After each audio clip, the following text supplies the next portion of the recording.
Hi everyone, this is GB Sebastian and welcome to GB's classes. ഇന്ന് നമ്മൾ 7ാം ക്ലാസ്സിലെ ഹിസ്റ്ററിയിലെ അഞ്ചാമത്തെ ചാപ്റ്ററിൻ്റെ പേര് റൂളേഴ്സ് ആൻഡ് ബിൽഡിങ്സ് എന്നാണ്. ഇതിൽ 4ാമത്തെ പാർട്ടാണ് നമ്മൾ നോക്കുന്നത്. ഇതിനു മുമ്പ് 3 പാർട്ടുകൾ ഓൾറെഡി ഡിസ്കസ് ചെയ്തിട്ടുണ്ട്. ഇത് കാണാത്തവർ അത് ആദ്യം കാണുക. ഈ ടോപ്പിക്കിൻ്റെ പാർട്ട് 4 നമ്മൾ ഡിസ്കസ് ചെയ്യുന്ന ടോപ്പിക് എന്ന് പറയുന്നത് why were temples destroyed. Why were temples destroyed, എന്തുകൊണ്ടാണ് അമ്പലങ്ങൾ ഡിസ്ട്രോയ് ചെയ്യപ്പെട്ടത്, നശിപ്പിക്കപ്പെട്ടത്, അതിനെക്കുറിച്ചാണ് നമ്മൾ ഈ ടോപ്പിക്കിൽ ഡിസ്കസ് ചെയ്യുന്നത്. Why were temples destroyed? Because kings built temples to demonstrate their devotion to God and their power and wealth.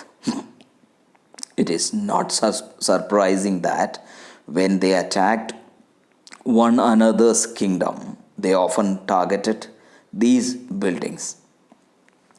Because നമ്മളിതിനു മുമ്പുള്ള വീഡിയോയിൽ പഠിച്ചു, കിങ്സ് ബിൽഡ് ദീസ് ടെമ്പിൾസ്. എന്തിനു വേണ്ടിയാണ് ഈ രാജാക്കന്മാർ ഈ ടെമ്പിൾസും മോസ്കുകളൊക്കെ ഉണ്ടാക്കിയത്? ടു ഡെമോൺസ്ട്രേറ്റ് എന്ന് പറഞ്ഞാൽ ടു ഷോ, കാണിക്കാനായിട്ട്. എന്ത് കാണിക്കാനായിട്ട്? To demonstrate their devotion to God. ആ ദൈവത്തിലുള്ള അവരുടെ ഡിവോഷൻ, അവരുടെ ആരാധന, അവരുടെ ഭക്തി, ആ ദൈവത്തോടുള്ള അവരുടെ ഭക്തി കാണിക്കാനും, അതുപോലെ തന്നെ അവരുടെ പവറും അവരുടെ ശക്തിയും അവരുടെ വെൽത്ത് അല്ലെങ്കിൽ സമ്പത്ത്, ഇതെല്ലാം കാണിക്കാൻ വേണ്ടിയാണ് രാജാക്കന്മാർ ഈ അമ്പലങ്ങൾ ഉണ്ടാക്കിയത്. ഇറ്റ് ഈസ് നോട്ട് സർപ്രൈസിങ്, ഇത് ഒരിക്കലും ഒരു സർപ്രൈസിങ് അല്ല, that when they attacked one another's kingdom they often targeted these buildings. അപ്പോൾ ഇവർ ഒരു രാജാവ് മറ്റു രാജാവിനെ കീഴ്പ്പെടുത്തുമ്പോൾ, മറ്റു രാജാവിനെ അറ്റാക്ക് ചെയ്യുമ്പോൾ, മറ്റു രാജാവിൻ്റെ കിങ്ഡത്തെ അറ്റാക്ക് ചെയ്യുമ്പോൾ അവർ ആ രാജാവിനെ കീഴ്പ്പെടുത്തും തീർച്ചയായും. അതുപോലെ തന്നെ അവർ ദേ ടാർഗറ്റഡ് ദീസ് ബിൽഡിംഗ് എന്ന് പറയുന്നത് ഇവിടെ ടെമ്പിൾസ്, ഈ ടെമ്പിൾസ് അല്ലെങ്കിൽ മോസ്കുകളെല്ലാം അവർ അതും അറ്റാക്ക് ചെയ്യുമായിരുന്നു, ഡിസ്ട്രോയ് ചെയ്യുമായിരുന്നു. എന്താന്ന് പറഞ്ഞാൽ ഈ രാജാവിൻ്റെ ആ ദൈവത്തോടുള്ള ഡിവോഷനും ആ രാജാവിൻ്റെ പവറും സ്ട്രെങ്ത്തും അതുപോലെ തന്നെ വെൽത്തും അതിൻ്റെയൊക്കെ പ്രതീകമായിരുന്നു ആ ടെമ്പിൾ എന്ന് പറയുന്നത്. അപ്പോൾ ആ രാജാവിനെ കീഴ്പ്പെടുത്തുമ്പോൾ അതിൻ്റെ കൂടെ തന്നെ ആ രാജാവിൻ്റെ ഈ സമ്പത്തിൻ്റെയും പ്രശസ്തിയുടെയും അതുപോലെ തന്നെ പവറിൻ്റെയൊക്കെ പ്രതീകമായ ആ അമ്പലങ്ങൾ കൂടി അവർ കീഴ്പ്പെടുത്തുമായിരുന്നു, ഡിസ്ട്രോയ് ചെയ്യുമായിരുന്നു. അതൊരു സർപ്രൈസിങ് അല്ല. എല്ലാവരും അങ്ങോട്ടും ഇങ്ങോട്ടും അറ്റാക്ക് ചെയ്യുമ്പോൾ അവർ മറ്റേ രാജാവിൻ്റെ ടെമ്പിൾസും അവർ ഡിസ്ട്രോയ് ചെയ്യുമായിരുന്നു, അറ്റാക്ക് ചെയ്യുമായിരുന്നു. ഇൻ ദ ഏർലി 9th സെഞ്ച്വറിയിലെ ഒരു എക്സാമ്പിളാണ് ഇവിടെ പറയുന്നത്. ഇൻ ദ ഏർലി 9th സെഞ്ച്വറിൻ്റെ തുടക്കത്തിൽ വെൻ പാണ്ഡ്യൻ കിങ്, പാണ്ഡ്യ രാജാവായ Pandyan king Srimara Srivallabha invaded Sri Lanka invade ചെയ്തു, ശ്രീലങ്കയെ പിടിച്ചെടുത്തു. And defeated the king Sena first എന്ന കിങ്ങിനെ ഡിഫീറ്റ് ചെയ്തു. ആ കിങ് അവിടെ ഭരിച്ചത് 831 മുതൽ 851 ആ കാലഘട്ടത്തിലായിരുന്നു. അപ്പോൾ ഈ പാണ്ഡ്യൻ കിങ് ശ്രീലങ്ക പോയി ശ്രീലങ്കയിലെ സേന ഫസ്റ്റ് എന്ന രാജാവിനെ ഡിഫീറ്റ് ചെയ്തു, തോൽപ്പിച്ചു. The Buddhist monk and the chronicler, Buddhism ആണ് ഈ ശ്രീലങ്കയിലെ മതം.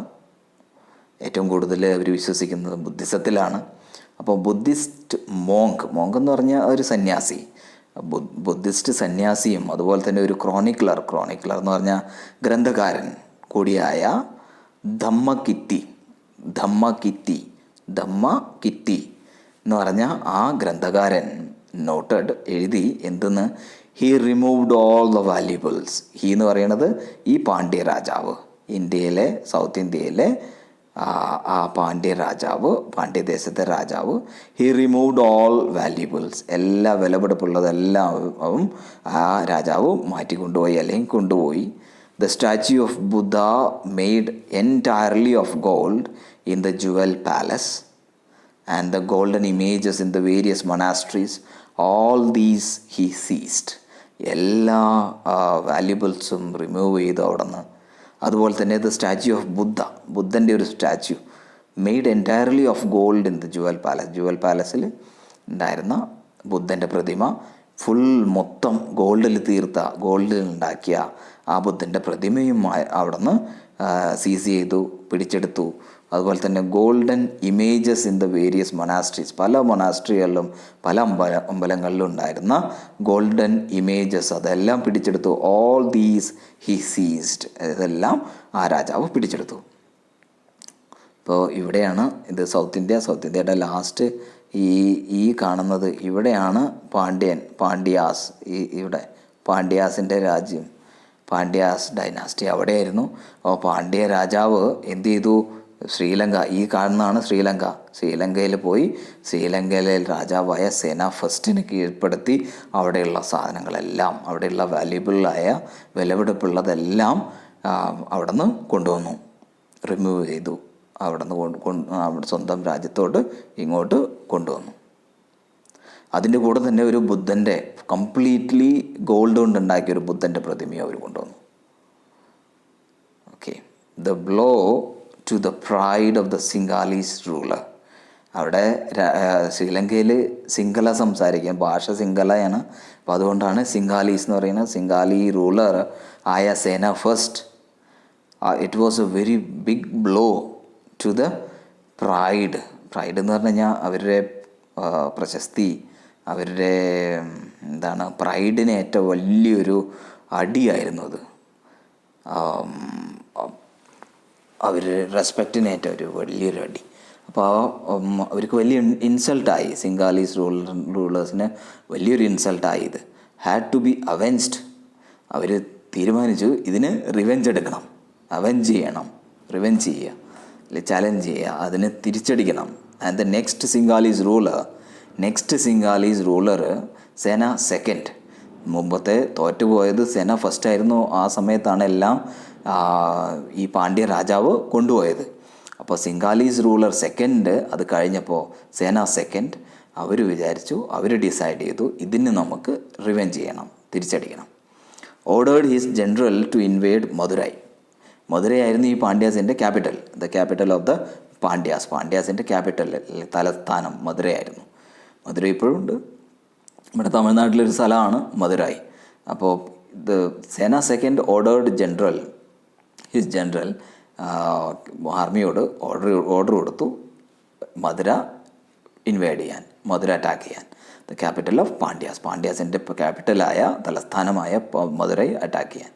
The Buddhist chronicler noted that the expedition എന്ന് പറഞ്ഞു കഴിഞ്ഞാൽ ആ അറ്റാക്ക്, ആ campaign made a special effort to find and restore the gold statue of the ബുദ്ധൻ്റെ നേരത്തെ പിടിച്ചെടുത്ത ആ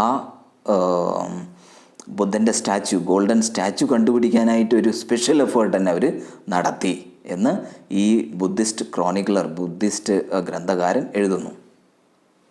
സിമിലർലി, അതുപോലെ തന്നെ വേറൊരു example, similarly in the early 11th സെഞ്ച്വറിൻ്റെ സ്റ്റാർട്ടിങ്ങിൽ when the Chola king Rajendra first, ചോളാസിൻ്റെ കിങ്ങായ Rajendra first build a Shiva temple in his capital and filled it with prized statues seized from defeated rulers. അപ്പോൾ ഈ രാജേന്ദ്ര ഫസ്റ്റ് ചോളാസിൻ്റെ ഒരു മെയിൻ ആയിട്ടുള്ള ഒരു റൂളറായിരുന്നു. ഈ ചോള ഡൈനാസ്റ്റി അല്ലെങ്കിൽ ചോളാസിൻ്റെ അവരുടെ കിങ്ഡത്തിനെ ഒരുപാട് എക്സ്പാൻഡ് ചെയ്യാൻ, വിപുലീകരിക്കാൻ പറ്റിയ അല്ലെങ്കിൽ വിപുലീകരിച്ച ഒരു റൂളറാണ് ഈ രാജേന്ദ്ര ഫസ്റ്റ്. അപ്പോൾ Rajendra first build a Shiva temple in his capital. അയാളുടെ ക്യാപിറ്റലിൽ തലസ്ഥാനത്ത് ഒരു ശിവൻ്റെ അമ്പലം ഉണ്ടാക്കി. And he filled it with prized statues, വളരെ വിലപിടിപ്പുള്ള സ്റ്റാച്യൂസ് കൊണ്ട് അലങ്കരിച്ചു, അത് ഫില്ല് ചെയ്തു. ഫ്രം ഡിഫീറ്റഡ് റൂളേഴ്സ്, കുറേ റൂളേഴ്സിനെ ഈ രാജേന്ദ്ര ഫസ്റ്റ് കീഴ്പ്പെടുത്തിയിരുന്നു. അവിടെയുള്ള അമ്പലങ്ങളിൽ നിന്നുള്ള എല്ലാ സ്റ്റാച്യൂസും ഇവർ കൊണ്ടുവന്ന്, വിലപിടിപ്പുള്ള സ്റ്റാച്യൂസ് എല്ലാം കൊണ്ടുവന്ന് ഇവിടെ കൊണ്ടുവന്ന് ഈ ആ റൂളർ നിർമ്മിച്ച ശിവ ടെമ്പിളിൽ അലങ്കരിച്ചു, ഫില്ല് ചെയ്തു. ആൻഡ് ഇൻകംപ്ലീറ്റ് ലിസ്റ്റ് ഇൻക്ലൂഡഡ്, ഇതിലെല്ലാ ലിസ്റ്റും ഇല്ല, അതിൽ കുറച്ച് ഐറ്റംസിൻ്റെ ലിസ്റ്റ് ഉണ്ട്. അതുകൊണ്ടാണ് ഞാൻ ഇൻകംപ്ലീറ്റ് ലിസ്റ്റ് എന്ന് പറയുന്നത്. The sun pedestal from Chalukyas, ചാലുക്യാസിൽ അവിടെ റൂളറിനെ ഡിഫീറ്റ് ചെയ്ത് ഒരു സൂര്യഭഗവാന്റെ പ്രതിമ കൊണ്ടുവന്നു. അതുപോലെ തന്നെ Ganesha statue and several statues of Durga, ഗണേശൻ്റെ സ്റ്റാച്യൂവും അതുപോലെ തന്നെ സെവറൽ സ്റ്റാച്യൂസ് ഓഫ് ദുർഗ, ദുർഗയുടെ ഒരുപാട് പല സ്റ്റാച്യൂസും കൊണ്ടുവന്നു. നന്ദി സ്റ്റാച്യു, നന്ദി എന്ന് പറഞ്ഞാൽ ഒരു കിടക്കുന്ന ഒരു കാളയുടെ സ്റ്റാച്യു ആണ്. അപ്പോൾ നന്ദി സ്റ്റാച്യു ഫ്രം ഈസ്റ്റേൺ ചാലുക്യാസ് നിന്ന് അവിടെ നിന്ന് നന്ദിയുടെ സ്റ്റാച്യു കൊണ്ടുവന്നു. An image of Bhairava, form of Shiva, ശിവൻ്റെ തന്നെ ഒരു ഫോമാണ് ഭൈരവ. പിന്നെ ഭൈരവി എന്ന് പറഞ്ഞാൽ പാർവതി, ശിവ പാർവതി. അപ്പോൾ Bhairava and Bhairavi from Kalingas of ഒറീസയിലെ കലിംഗാസൻ, അവരെ തോൽപ്പിച്ച് അവിടെ നിന്ന് കൊണ്ടുവന്നു. And a Kali statue from Palas of ബംഗാളിൻ്റെ പാലാസിൽ നിന്ന് അവരെ തോൽപ്പിച്ചുകൊണ്ട് അവിടെ നിന്ന് കാലിൻ്റെ സ്റ്റാച്യു കൊണ്ടുവന്നു. അങ്ങനെ പല സ്ഥലത്തുനിന്നും പല റൂളേഴ്സിനെ തോൽപ്പിച്ചുകൊണ്ട് സ്റ്റാച്യൂസ് കൊണ്ടുവന്നു. അതിൻ്റെ കുറച്ച് ലിസ്റ്റാണ് നമ്മളവിടെ കണ്ടത്. ഇവിടെയാണ് ചാലൂക്യാസ്, ഇതാണ് ചോലാസ്, എന്താണ് രാജാവിൻ്റെ പേര്, രാജേന്ദ്ര ഫസ്റ്റ്. ചോല കിങ് ആണ് ചോലാസ്, ഇതാണ് ചോലാസിൻ്റെ ഡൈനാസ്റ്റിയാണ്. അവിടുത്തെ കിങ് ആയിരുന്നു രാജേന്ദ്ര ഫസ്റ്റ്. ആ രാജേന്ദ്ര ഫസ്റ്റ് എവിടെ നിന്നൊക്കെ സാധനങ്ങൾ സ്റ്റാച്യൂസ് കൊണ്ടുവന്നു. ചാലൂക്യാസ് എവിടെ, ഇവിടുത്തെ രാജാവിനെ തോൽപ്പിച്ചുകൊണ്ട് അവിടെ നിന്ന് കൊണ്ടുവന്നു. അതുപോലെ തന്നെ കലിംഗ, ഇവിടെ ഒറീസയിലെ കലിംഗാസിനെ തോൽപ്പിച്ചുകൊണ്ട് അവിടെ നിന്നുള്ള സ്റ്റാച്യൂകൾ കൊണ്ടുവന്നു. അതുപോലെ തന്നെ ഇവിടെ ബംഗാളിലെ പാലാസ്, അവരെ തോൽപ്പിച്ചുകൊണ്ട് അവിടെ നിന്നും സ്റ്റാച്യൂസ്, പല സ്ഥലത്തു നിന്നുള്ള സ്റ്റാച്യൂസ് കൊണ്ടുവന്ന് ഒരു ടെമ്പിള്, ശിവ ടെമ്പിള് ഇവിടെ ഉണ്ടാക്കി. അവരുടെ ക്യാപിറ്റലിൽ ഈ ചോല കിങ് ഉണ്ടാക്കി, രാജേന്ദ്ര ഫസ്റ്റ് ഉണ്ടാക്കി. അതൊരു എക്സാമ്പിൾ. പിന്നെ സുൽത്താൻ മുഹമ്മദ് ഓഫ് ഗസ്നി എവിടുത്തെ റൂളറായിരുന്നു? അഫ്ഗാനിസ്ഥാനിലെ റൂളറായിരുന്നു. പാകിസ്ഥാനൊക്കെ കഴിഞ്ഞ അപ്പുറത്തെ അഫ്ഗാനിസ്ഥാനിലെ റൂളറായിരുന്നു. Was a contemporary of Rajendra first ഉണ്ടായിരുന്ന ആ സമയത്ത് തന്നെയുള്ള ആ സമകാലിക റൂളറിൽ ഒരാളായിരുന്നു ഈ മുഹമ്മദ് ഓഫ് ഗസ്നി. ഇത് അഫ്ഗാനിസ്ഥാനിലെ ഒരു റൂളറായിരുന്നു. During his campaigns in the subcontinent, അപ്പോൾ അവിടെ നിന്ന് അഫ്ഗാനിസ്ഥാനൊക്കെ കടന്ന് പാകിസ്ഥാനെല്ലാം കടന്ന് നമ്മുടെ സബ് കോണ്ടിനെൻറ്റ് ഇന്ത്യയിലും വന്ന് ഈ യുദ്ധങ്ങൾ അല്ലെങ്കിൽ ക്യാമ്പയിൻസ് നടത്തിയിരുന്നു, ഡിഫീറ്റ് ചെയ്തിരുന്നു ഇവിടുത്തെ രാജാക്കന്മാരെ. He also attack the temples of the defeated Kings, ഇവിടെ വന്ന് രാജാക്കന്മാരെ തോൽപ്പിച്ചു. അതുപോലെ തന്നെ അവരുടെ ഡിഫീറ്റ് ചെയ്ത തോൽപ്പിച്ച ആ രാജാക്കന്മാരുടെ ടെമ്പിൾസും അവർ അറ്റാക്ക് ചെയ്തു. And looted their wealth and idols എന്ന് പറഞ്ഞാൽ പ്രതിമകൾ അല്ലെങ്കിൽ സ്റ്റാച്യൂസ്, ദൈവങ്ങളുടെ സ്റ്റാച്യൂസും അതുപോലെ തന്നെ വെൽത്ത്, അവിടെ ഉണ്ടായിരുന്ന സമ്പത്തും എല്ലാം ലൂട്ട് ചെയ്തെന്ന് പറഞ്ഞാൽ കട്ടുകൊണ്ടുപോയി, കൊള്ളയടിച്ചു. Sultan Muhammad was not a very important ruler at that time. ആ സമയത്ത് ഈ മുഹമ്മദ് എന്ന് പറയുന്ന സുൽത്താൻ മുഹമ്മദ് ഒരു വെരി ഇമ്പോർട്ടൻറ്റ് റൂളർ ആയിരുന്നില്ല ആ സമയത്ത്. ആ റൂളർ ഇന്ത്യൻ സബ് കോണ്ടിനെൻറ്റിൽ വന്ന് രാജാക്കന്മാരെ കീഴ്പ്പെടുത്തി, അവരുടെ ടെമ്പിൾസ് എല്ലാം കീഴ്പ്പെടുത്തി, അതുപോലെ അവിടുത്തെ വെൽത്തും അവിടുത്തെ ഐഡൽസെല്ലാം കീഴ്പ്പെടുത്തി കൊണ്ടുപോയി, കൊള്ളയടിച്ചു കൊണ്ടുപോയി. ബട്ട് ബൈ ഡിസ്ട്രോയിങ്, അപ്പോൾ ആ സമയത്ത് അവർ ആ റൂളർ മുഹമ്മദ് ഓഫ് ഗസ്നി വലിയ റൂളർ ആയിരുന്നില്ല, വെരി ഇമ്പോർട്ടൻറ്റ് റൂളർ ആയിരുന്നില്ല ആ സമയത്ത്. But by destroying the temples, especially one at Somnath Mandir, Somnath temple, അത് ഗുജറാത്തിലുള്ള ഒരു ടെമ്പിളാണ്, വലിയൊരു ടെമ്പിളാണ്. He try to win credit as a great hero of ഇസ്ലാമിൻ്റെ വലിയൊരു ഗ്രേറ്റ് ഹീറോ ആയിട്ട് മാറി. പണ്ട് വലിയൊരു ഇമ്പോർട്ടൻ്റ് റൂളർ ആയിരുന്നില്ല. But by destroying the temples, ഈ അമ്പലങ്ങളെ ഡിസ്ട്രോയ് ചെയ്തുകൊണ്ട്, അമ്പലങ്ങളെ അറ്റാക്ക് ചെയ്തുകൊണ്ട്, എസ്പെഷ്യലി വൺ അറ്റ് സോംനാഥിലെ ആ അമ്പലത്തെ അറ്റാക്ക് ചെയ്തപ്പോൾ he try to win credit. ഒരുപാട് ക്രെഡിറ്റ്സ് കിട്ടി, ഒരുപാട് എന്താണ് വലിയ റൂളറാണെന്നുള്ള ഒരു പ്രശസ്തി കിട്ടി. He try to win the credit as a great hero of Islam. ഇസ്ലാമിൻ്റെ വലിയൊരു ഹീറോ ആയിട്ട് മാറി. സോംനാഥ് മന്ദിറും അതുപോലെ തന്നെ മറ്റുള്ള പല ടെമ്പിളും അറ്റാക്ക് ചെയ്തതുകൊണ്ട്. In the political culture of middle ages, most rulers displayed their political might and military success by attacking and looting the places of worship of defeated rulers. ഇപ്പോൾ political culture of the middle ages, ആ സമയത്തുണ്ടായിരുന്ന ഒരു culture എന്ന് പറയുന്നത്, ഒരു political culture of most rulers, they displayed their political might and military success. അവരെ military സക്സസ്സും political പവറൊക്കെ കാണിക്കുന്നത് എങ്ങനെയായിരുന്നു? By attacking and looting the places of worship of the defeated rulers. റൂളേഴ്സിനെ ഡിഫീറ്റ് ചെയ്ത് ആ ഡിഫീറ്റ് ചെയ്ത റൂളേഴ്സിൻ്റെ വർഷിപ്പിൻ്റെ പ്ലേസസ്, അമ്പലങ്ങളും പള്ളികളും എല്ലാം കൊള്ളയടിക്കുക, അതെല്ലാം ഡിസ്ട്രോയ് ചെയ്യുക, അറ്റാക്ക് ചെയ്യുക. അങ്ങനെയാണ്, ഒരു കൾച്ചർ തന്നെയായിരുന്നു ആ സമയത്ത്. അപ്പോൾ ഇതായിരുന്നു നമ്മൾ ഈ ടോപ്പിക്കിൽ why temples were destroyed, why temples were attacked. ആ ഒരു ടോപ്പിക്ക് നിങ്ങൾക്ക് മനസ്സിലാക്കാമെന്ന് വിചാരിക്കുന്നു. Thanks for watching. Please do subscribe, like and share. Thank U.